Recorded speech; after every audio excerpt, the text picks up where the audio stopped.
Welcome to Truth and Reckoning, a broadcast from CELDF. In this show, we'll learn from frontline organizers and communities fighting against environmental destruction.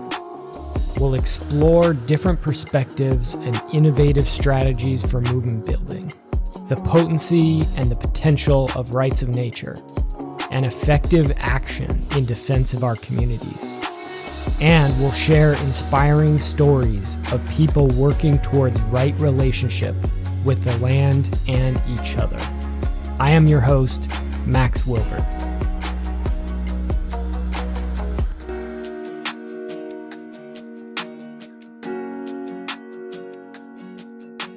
Joining me here today are Michelle Holman and Rob Dickinson from Community Rights Lane County. I've known both of you for many years now, so it's kind of fun for me to be sitting here and have a chance to have a conversation about your work there in Lane County. So I thought we would start with giving the audience just a general sense from each of you. You know, what's been your background of activism, advocacy work? You know, what were you involved in over the years? Mainly as sort of a setup of what brought you to be doing the work you guys have been doing for, over a decade now there in Lane County, which has been a different kind of organizing work, working closely with you guys, myself, trying to push the boundaries of how we make good change. But we all come from somewhere, right? We all have our experiences, and I think it's always good for people to understand, what brought us to this point, just sort of your origin stories in a way. So I don't know who wants to jump in first, but feel free, Michelle, feel free, Rob, either one of you. Well, hey Kai, thanks for having us. It's good to be with you, and yeah, we've been working with you for over a decade, at least for me. So that's great. I'm Rob Dickinson. Joined Community Rights Lane County about 2014.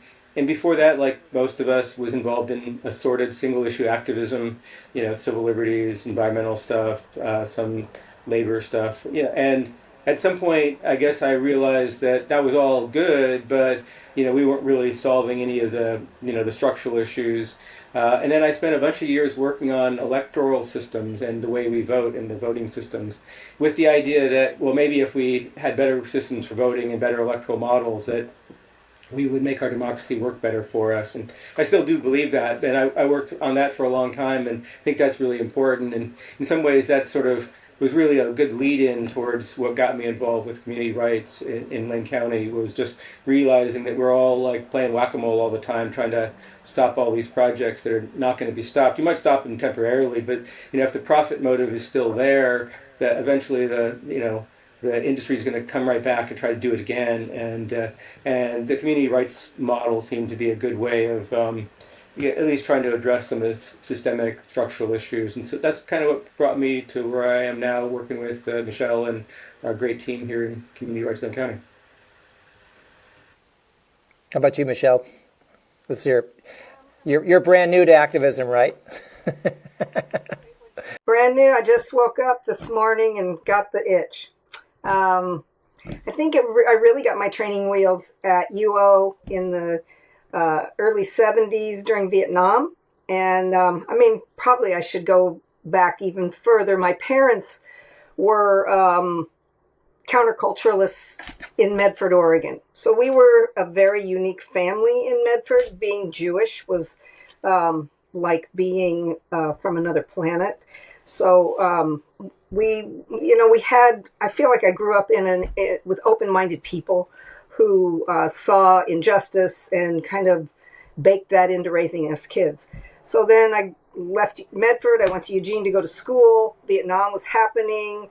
I was instantly drawn into the activism of the times. UO was a completely different school than it is now.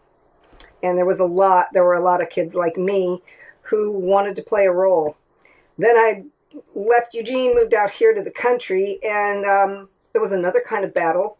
The aerial herbicide spraying from helicopters that attends clear-cut logging was alive and well. And that's been going on for 50 plus years. it's still going on. As much as we railed against it and did all the in the box kind of activism, we have not stopped it. But I know that I was really drawn into community rights because we weren't going to apologize or ask for permission. We were going to work for what we want.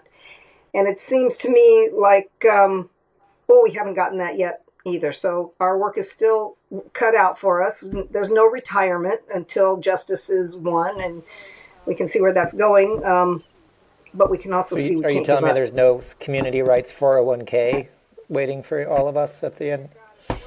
Yeah, goddess, where I thought that's what you had this meeting with Rob and me for. We could discuss our retirement.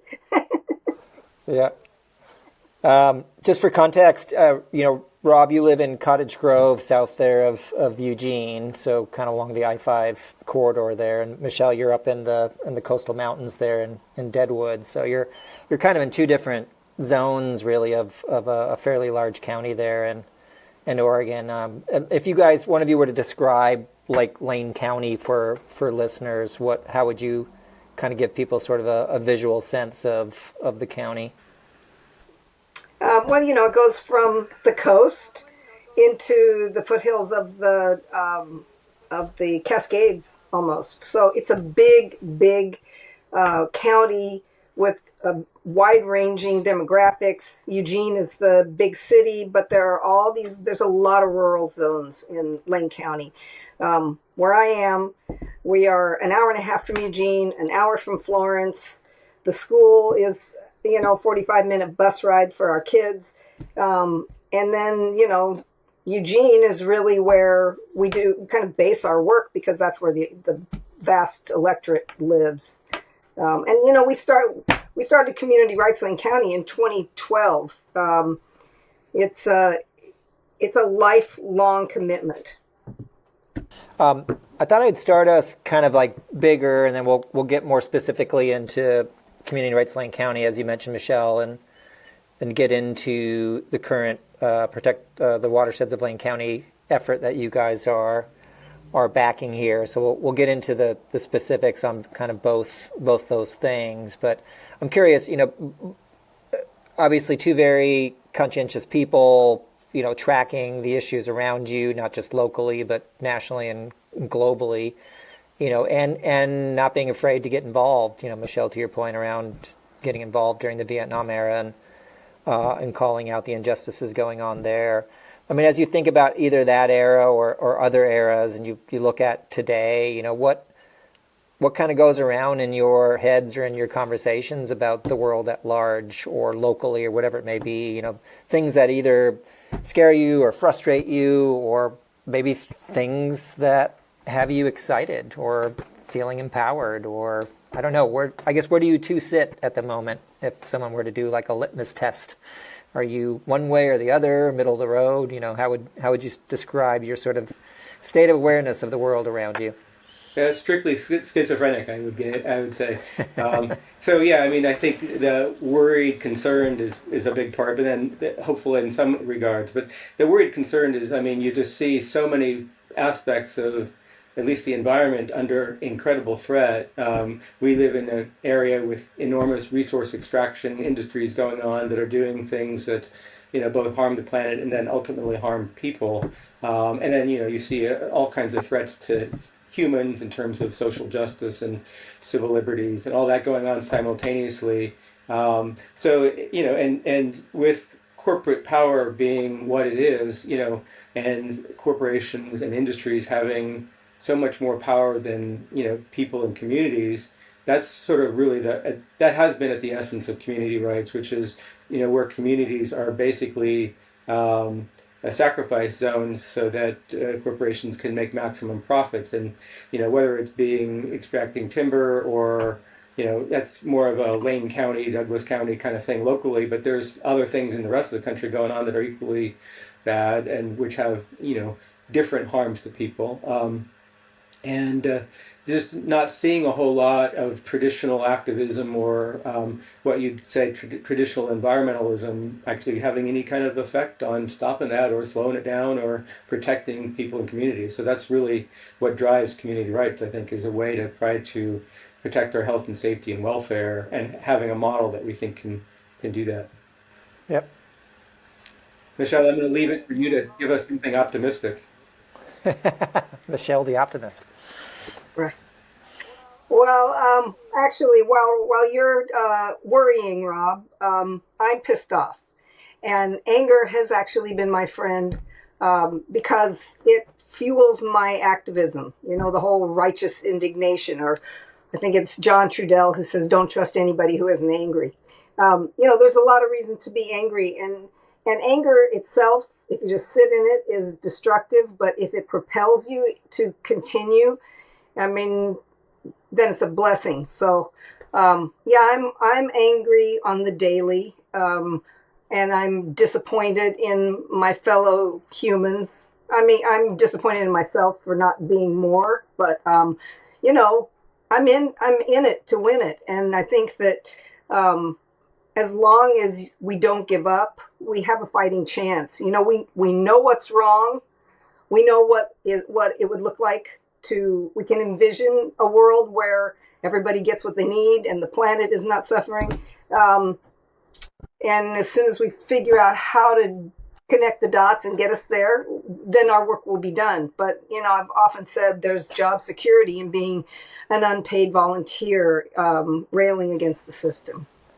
I guess within that, Michelle, and also with things that you said earlier about, you know, advocating for what you want and attempting to take it, right? Not waiting for that permission, which also kind of, to me, works into, Rob, what you mentioned about sort of the disappointment of conventional organizing or conventional activism, or sort of the conventional models or platforms, or the quote unquote right places to be, right, to do the work or to be heard, right? That we're always told we just want to be heard, and I.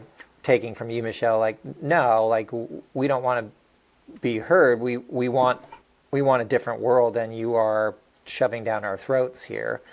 I guess within that, like, what has felt like either now in this era or a different era? I mean, do you think part of the problem is that people are just too obedient? They're just too much allegiance to the system for one reason or the other, and if that's an impediment or a barrier, you know, what is it going to take, you know, to get people to be more disobedient? Or to your quote, you know, Michelle, you know, if you meet someone, don't trust them unless they're angry, sort of thing. It sort of feels like that same thing, right? Like those people who have that sense about them are usually the people who aren't just going to fall in line because they're told so, which is largely how the system seems to want to operate, especially, Rob, as you mentioned, you know, the corporate system is very good at that. So, I mean, how have you guys sort of dealt with that sort of sense of obedience and the disobedience, that kind of tension between the two?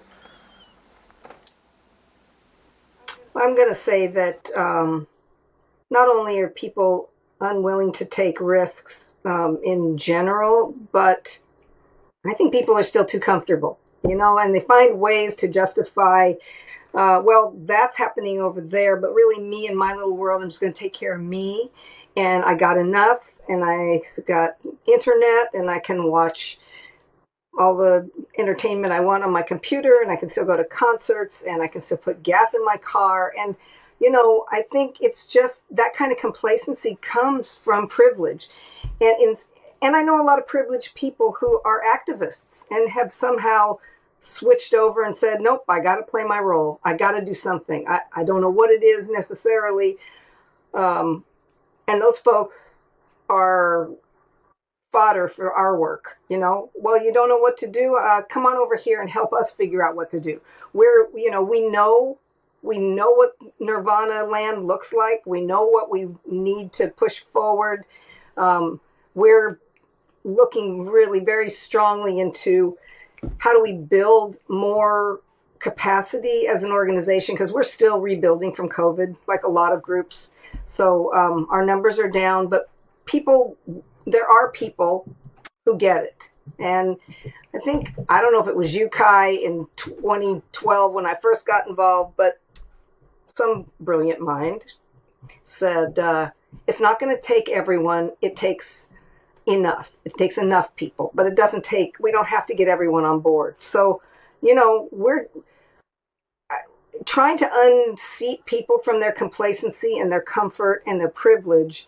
That's a hard sell. And another thing someone told me back then is you can't sell this stuff. People have to come to community rights work authentically and feel like, okay, yes, we don't live in a democracy. We need to create democracy. We're not going to. The system is not broken. It's fixed in deference to corporate and governmental connection and bedroom. So it's. I think it's just people aren't hurting enough, and the people who are hurting, who really get it, don't really have the bandwidth to take it on as a volunteer. So I don't know. One foot in front of the other. We get people interested, and the more people that we align with that are seeing the situation for what it really is, Yeah. and looking through those lenses, those are the folks that are going to help us make change. I was going to slide in real quick, Rob, just because I think it's an important point that Michelle just made that I know that you guys have been strong advocates for. That a lot of the work that we've all been involved in is largely a lot of truth telling, right? And within that myth busting. And so this idea that the system is broken versus what Michelle just said, that the system is fixed and we've got to break it, which really, moves right into that disobedience aspect, right? If you've got a fixed system that has so many elements of injustice and privilege in a way that has harm caused to people in place, then you're obligated to confront it. If you're someone who's conscious and seeing it and just understands it. But I think that's a big piece, right? People they're not understanding that the system is fixed to work a certain way, right? That the system's been very good at creating this sort of camouflage or mirage that it's serving us in a good way at everything it does, right? And of course, those of you there in Lane County have understood firsthand that it really hasn't been, especially Michelle, you living in really the industrial sacrifice zone. You've seen it for decades that's not true. And so it's such a battle, right, as a small ragtag group trying to build the awareness and then build the motivation and build the action to actually confront a very well fortified system. On the other side, you can see why obedience happens, right? Because people are like, well, why bother? It's too big of a challenge. So I don't know, Rob, what have you thought over the years as just a general activist and one that's been engaged in this work now for a number of years? Yeah, thanks, Guy. I just wanted to follow on a little bit of what Michelle said. I think I wouldn't disagree with anything Michelle said. I think that she's right that maybe we are all too complacent and definitely too comfortable. I think, and that's certainly a part of it. But I think the other part is that I think people have lost faith that the democratic system that they all know is actually going to address their needs, is going to respond to what's hurting them. And so then I think people tune out. I think that it's not just that they're complacent and comfortable, but they just don't see how we're going to make progress. And so I think that in some ways this could be hopeful when we get a little bit of momentum, when there are victories. I think people are really looking for places to plug in and do something that they think would be effective. So when people see a model that they think could work, I think people don't want to just sit at home. They just don't feel like showing up and voting is going to do it, because they've been doing that for forever. I mean, I've participated in every election there's ever an opportunity for me, but I don't feel like it's really done that much for the things I care about. And when you see signs of progress, or when you see small victories, or when you see a small group stand up to big challenges and succeed, people will jump on that. I mean, I think just looking at Lincoln County, where just a ragtag group of a handful of people was able to sort of pass a ballot measure to ban aerial spraying, when they were outspent literally 1,000 to 1. I mean, and they still were able to win at the ballot box. That's a kind of an example of people seeing an opportunity and showing up. And yeah, that's still got overturned, and that's a tough battle, and the system is rigged. But I think that if we were able to show people a model that would actually address their wants and needs, I think people would show up.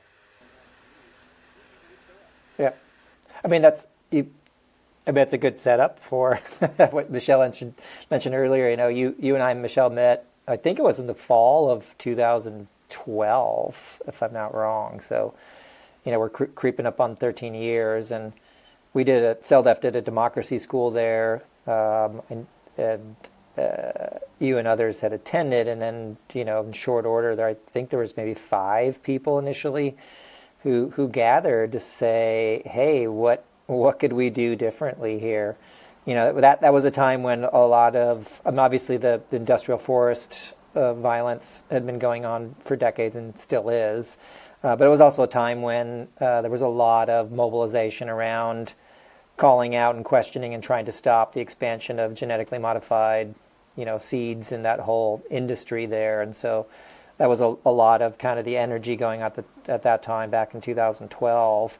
I don't know if you've thought about it, Michelle, or if you've been interviewed before and asked, but what do you think brought you all together? I know a couple of you knew each other from some kind of conventional activism work, but was there a certain something in the moment there, or just fate, or what do you think? What do you think it was that sort of brought people together to sort of initially kind of talk and think differently about how do we contend with this fixed system? We were genuinely excited to take matters into our own hands. We were tired of asking permission. Please stop spraying us. Please stop poisoning us. Whether it was corporate heads or governmental officials, electeds or regulatory agencies, people, we were just tired of being told no. Oh, it's legal. Yeah, we know it's legal, but that doesn't make it right. And we saw the injustice, and we were like, well, screw it. We're going to do it ourselves. We're going to take matters into our own hands. We're tired of being put off by that rationale that it's legal. That didn't deter us. We knew it was well settled law. We didn't care. It was time to change the law. So it was exciting to think, perhaps a little naively at the time, that we were going to write a law and then it would be enforced. We'd pass it and be enforced. And the corporate boys would go gently into that good night and it would all be over. And then we'd take on the next set of issues, which are many. There's all the social justice and the worker rights. And, there's just so many other things that are wrong. And we see they're wrong and we want to make them right. So just putting it in our own laps and empowering ourselves that way, and then talking to other neighbors who, we're like, hey, want to join us? We're taking this on. We're not experts. We're just people who live in the community who want to steward the place where we live.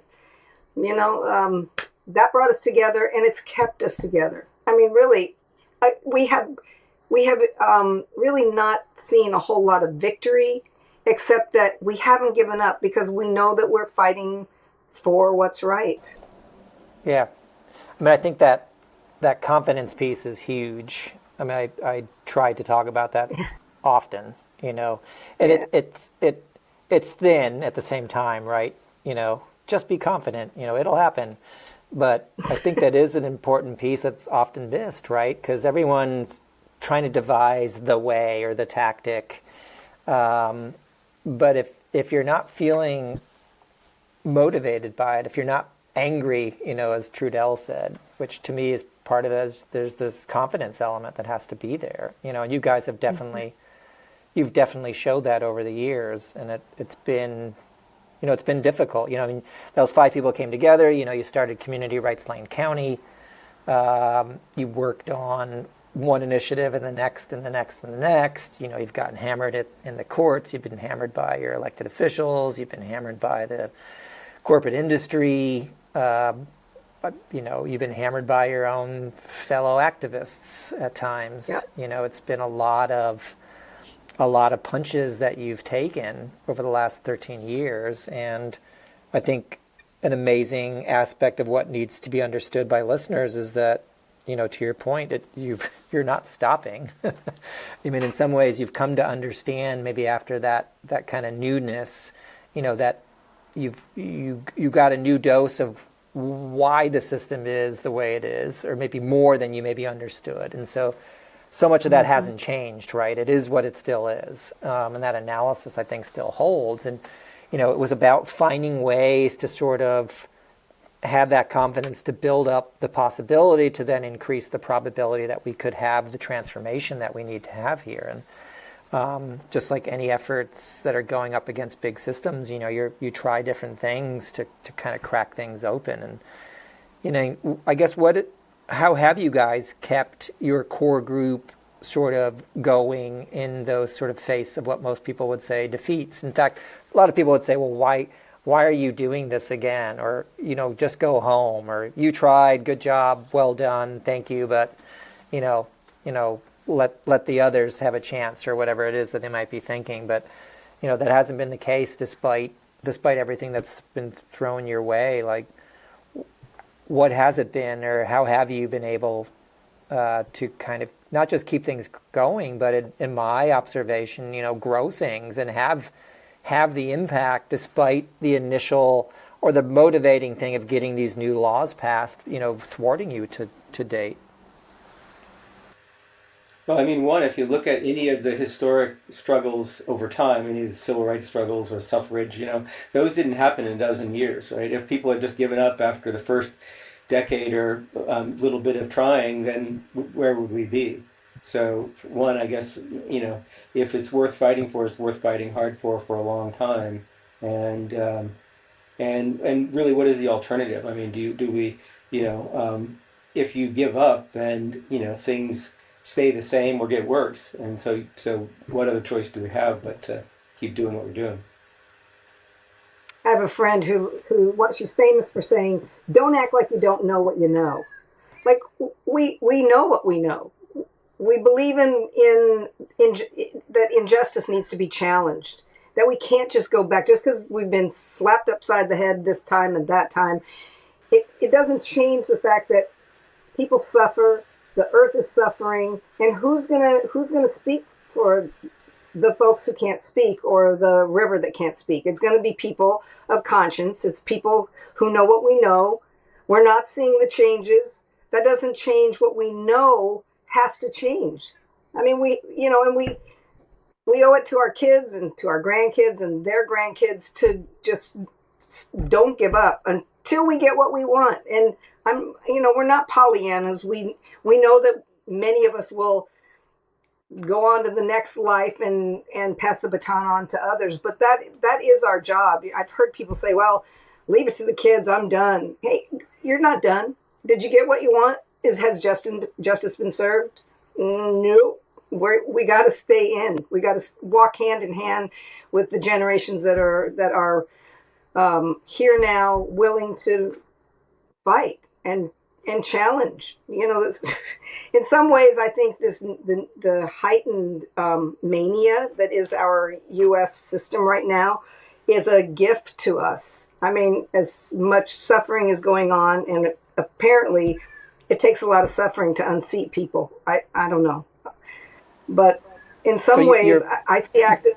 You're finding like opportunity in sort of the craziness that's going on? Is that kind of what you're saying? Or? That's what I'm saying. I'm seeing people that were unwilling to interject themselves now are involved more so. I mean, even in my own little community here, it's not community rights, but there's far more mutual aid occurring here. We're now, all the gardeners out here are growing a row for those in the valley who can't grow food.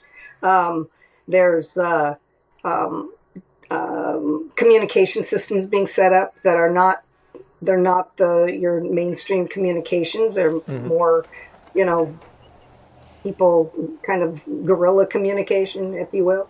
But there's. Do you think people are? Do you think people are kind of here? I know you guys have been, for year after year after year through different means trying to explain to people that there's a structural reality. It's the system, the fixed system that you referred to earlier. Do you think people are getting that more? That it's not just, this administration or that administration or this elected or that elected. Like, are people seeing that more or understanding that more in your view? I mean, you just described, Michelle, that there are people engaged in really community self-reliance, which is a lot of what you guys have been trying to teach, right? Like we need the ability to decide what happens where we're at.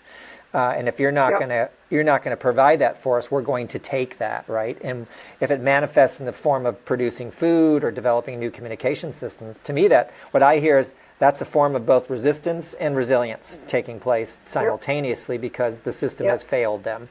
And in a lot of ways, the system has never been there to provide that anyway, in large degree. But Yeah, Kai, I think you're right. I think more people are becoming aware that the system isn't working for them, or was designed never to work for them. I think that people are more aware than ever about the influence of sort of corporate power on all the decisions that get made in that country.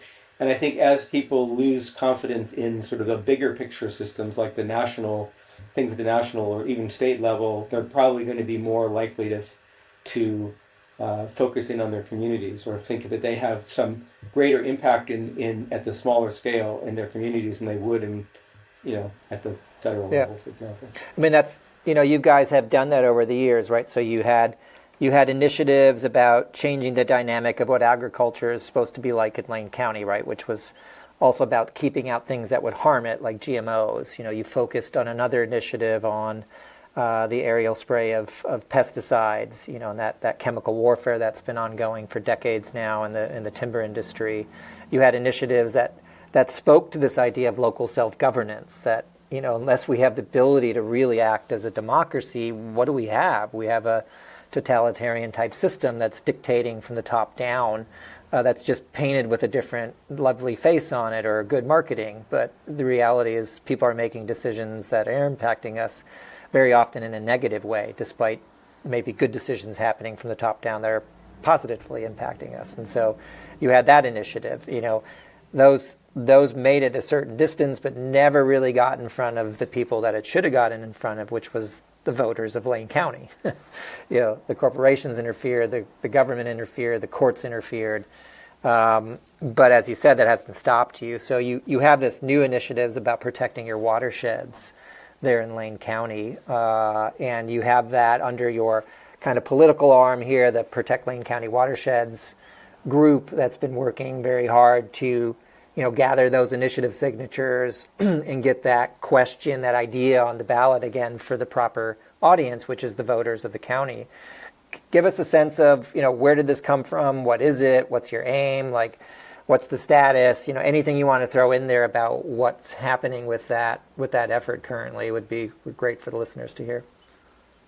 I want to give that to Rob, but because Rob is really our go-to guy with the initiative understanding. But I do want to just make a point about all those losses that we have endured when we've tried to stop GMOs, we've tried to stop the spray.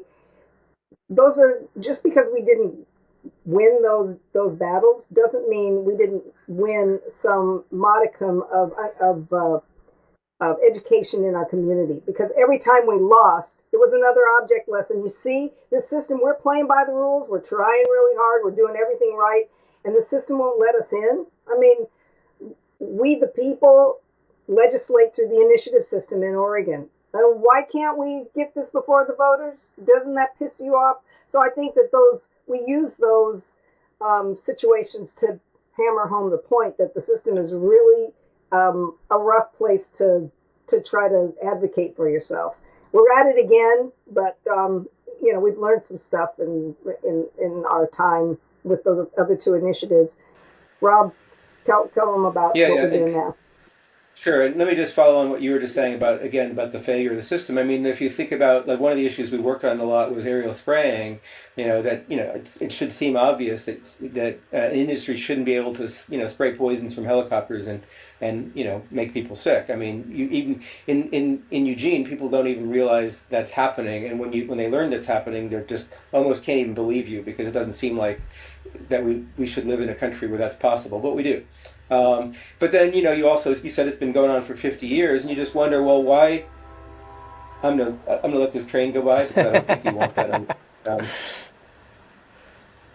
Well, yeah, we could hold there for a second, and I don't know if Michelle, if you've got other other just kind of thoughts on what you were just saying earlier about, we always, often in this work, right, people want to define things as losses, but we look them as really just redefining that it's a different kind of win, right? And so to me, that's about that taking charge, like taking ownership in a way that you don't ask for permission for, or you don't listen to the naysayers, because it is largely about unrolling, sometimes very slowly, the realities of the game. And you guys, I think, have been very good about exposing how the game is set up, who the game benefits. And for those that want to, quote unquote, join the game, like you guys have been doing, what happens when you challenge those who control the game? They find ways to get rid of you and to silence you. And so, again, that fact that you keep showing up, I think, is been part of the organizing and activism work there. And for a lot of conventional folks, they would just shake their head and, go on to the next thing. And here's the next thing I'll back. And here's the next thing I'll back. And, you guys definitely are rooted in this idea that it's a systems problem. And part of that rotten system manifests then these issues that we have to contend with, whether it's, social justice issues or economic issues or the environmental issues, which is, largely, I guess, what you guys have advocated for through the initiatives under that sort of banner of environmental, even though we know that it impacts all these other things. And so I think that's to be commended, and that's not very often what people get to hear about, because of, even to your point earlier, Michelle, about communications, just think about media, how much media is out there that doesn't cover the kinds of realities that you guys are involved with and working towards. And you have to find your own ways to be heard. And it's not easy in this day and age. Yeah, so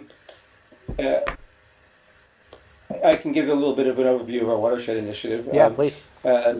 Basically, the idea is it's one about educating the community about the importance of watersheds, about how important our watersheds and clean water are both to the ecosystems, in Lane County, and also to our communities and to people in Lane County, and also what the threats are to the watersheds in terms of, in particular, corporate activities that create harm. So, we've talked a little bit about aerial spraying, but that, when that happens as part of clear-cut logging, there are, nasty chemicals that basically are going to run off into the rivers and streams and also into our drinking water.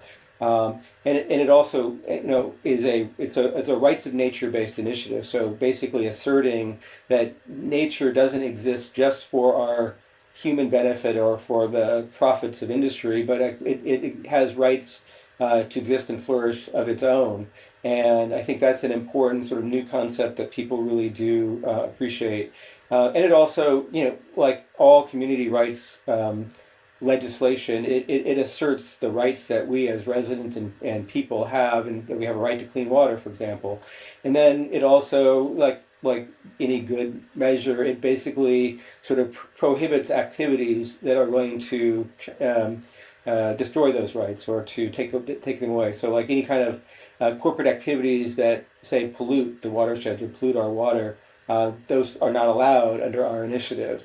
And it also has mechanisms to stop those harmful activities or to have penalties for companies that continue to pollute after that has been called out. So and some protections for people who whistleblowers and things of that nature. So that's the general idea. It's a rights-based initiative that would recognize the importance of our watersheds and create protections for them.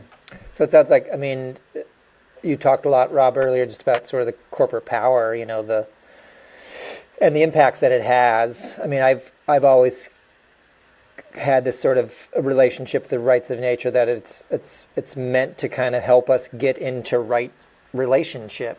We've got to be in better relationship with the things that actually provide life, right? And it's just insane that we destroy the very life forces that sustain us and everything around us.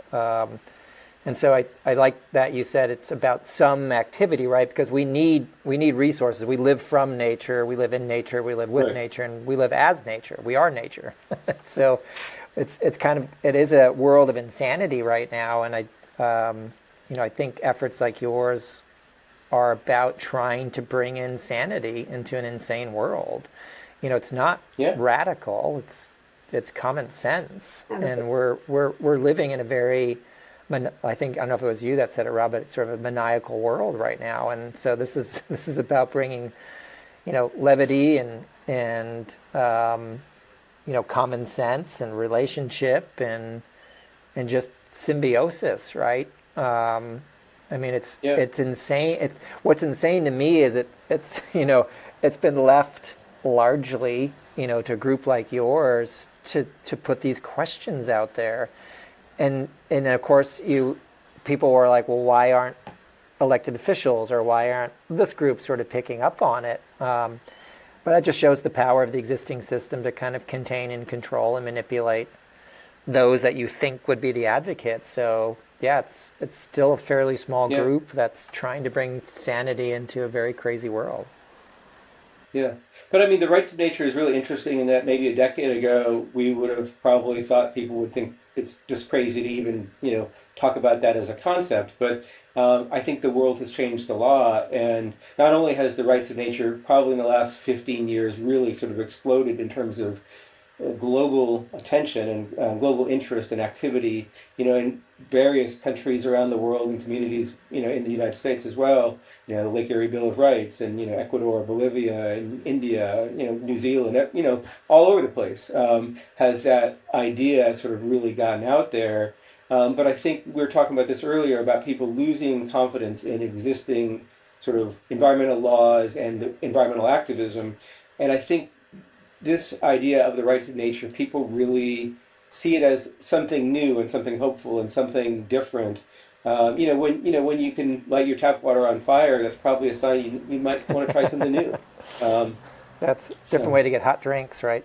But right. I mean, Michelle, you kind of brought it up. It sounds like there's, beyond the important work that you guys have been doing through using the initiative process, and I know we've had discussions just about sort of what's next kind of on the horizon, but you talk about people really maybe upping kind of the mutual aid mentality around food and other things, this idea that we've got to be conscious about communications, whether it's from a security standpoint or just getting information to one another for the sake of having healthy community.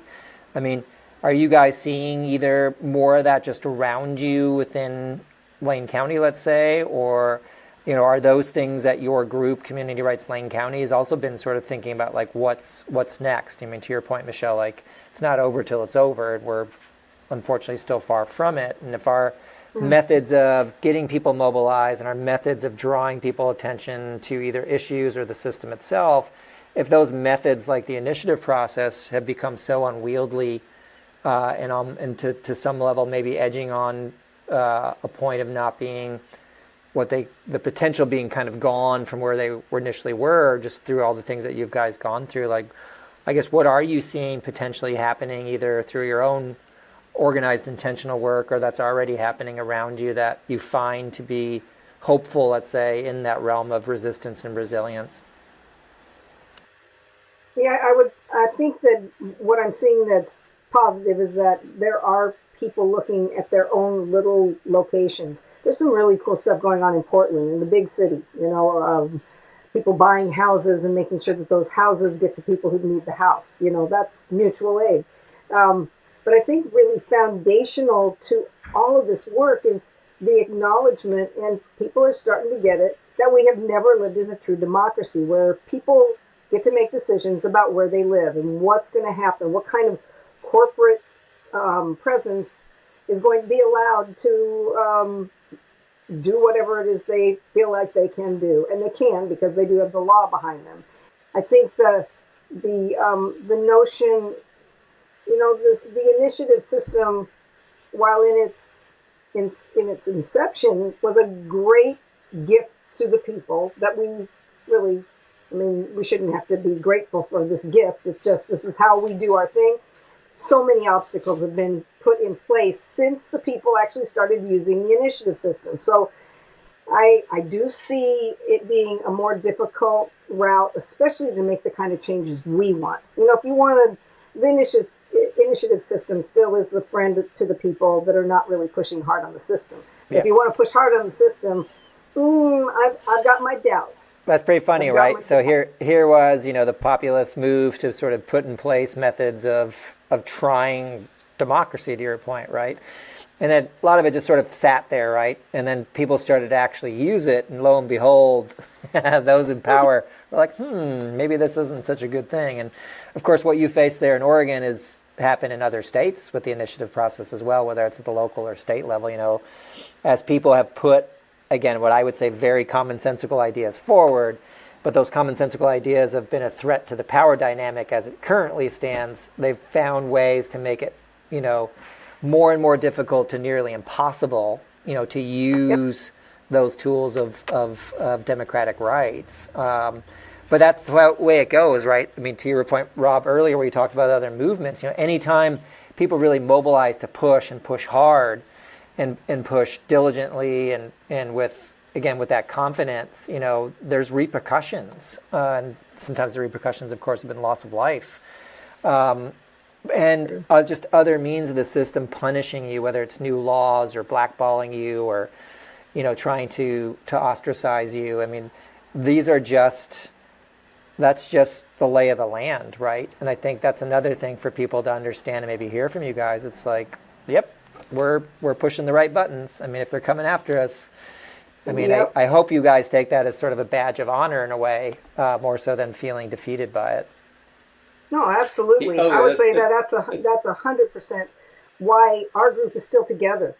We've been at this a long time, and we acknowledge just that we must be doing something right because we're pissing off the people that are messing with our earth and our human rights.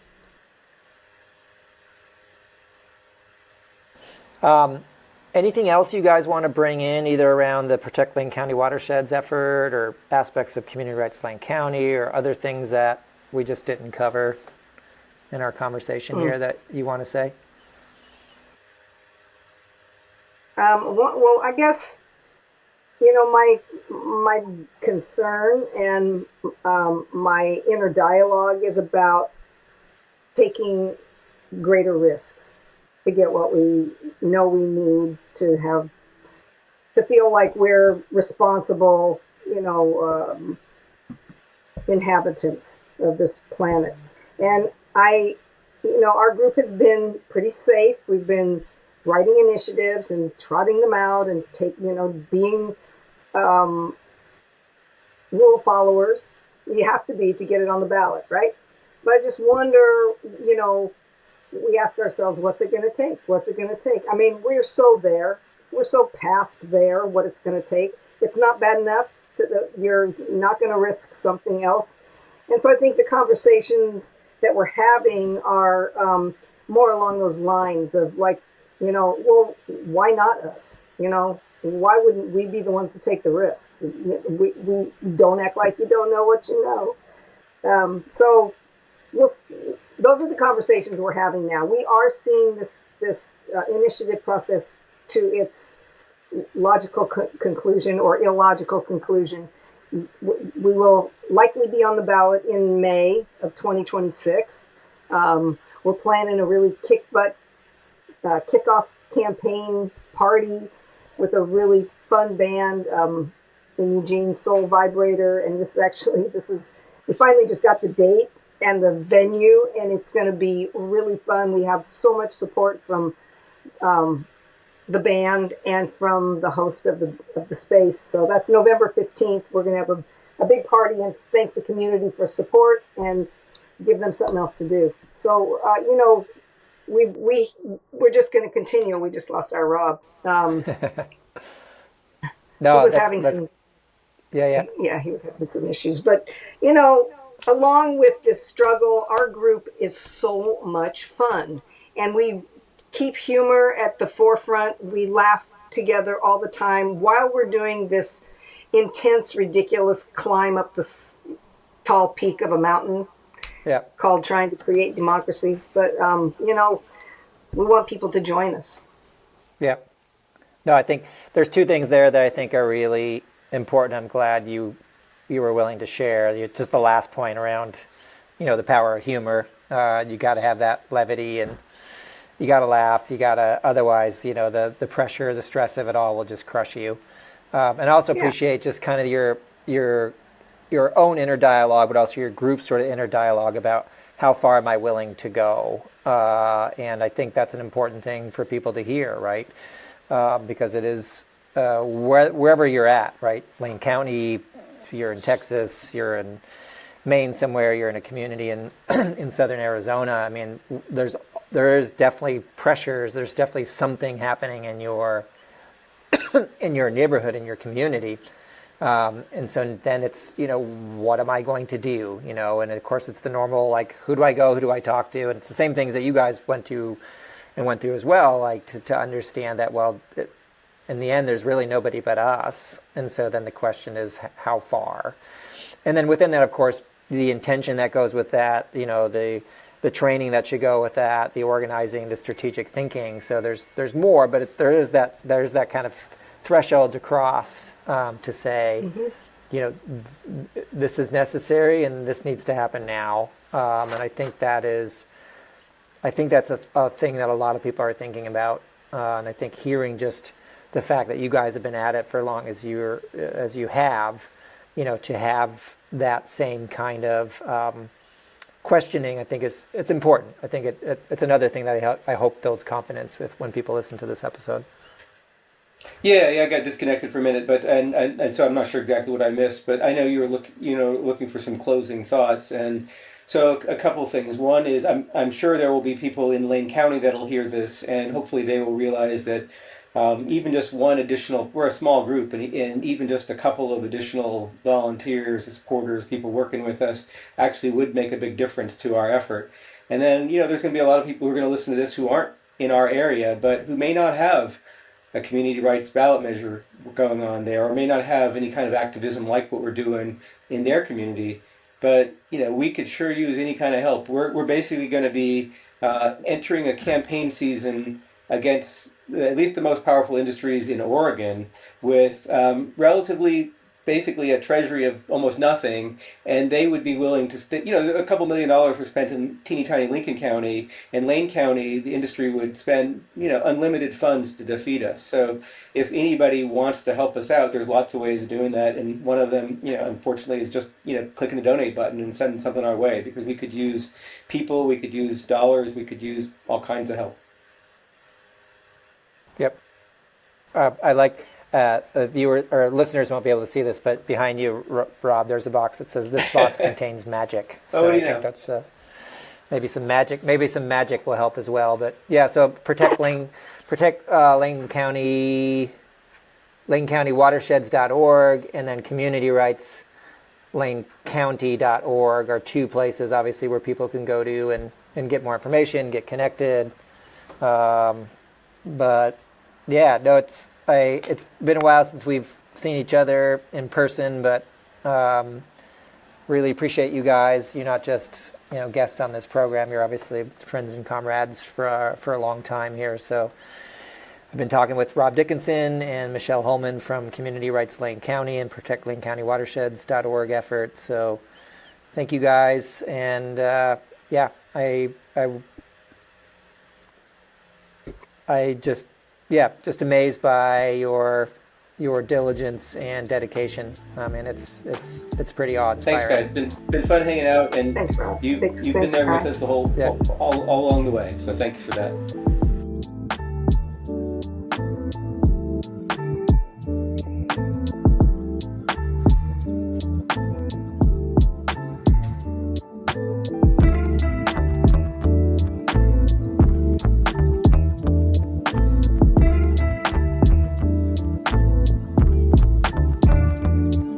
I want to thank you for listening to our show and let you know a few ways you can support Truth and Reckoning.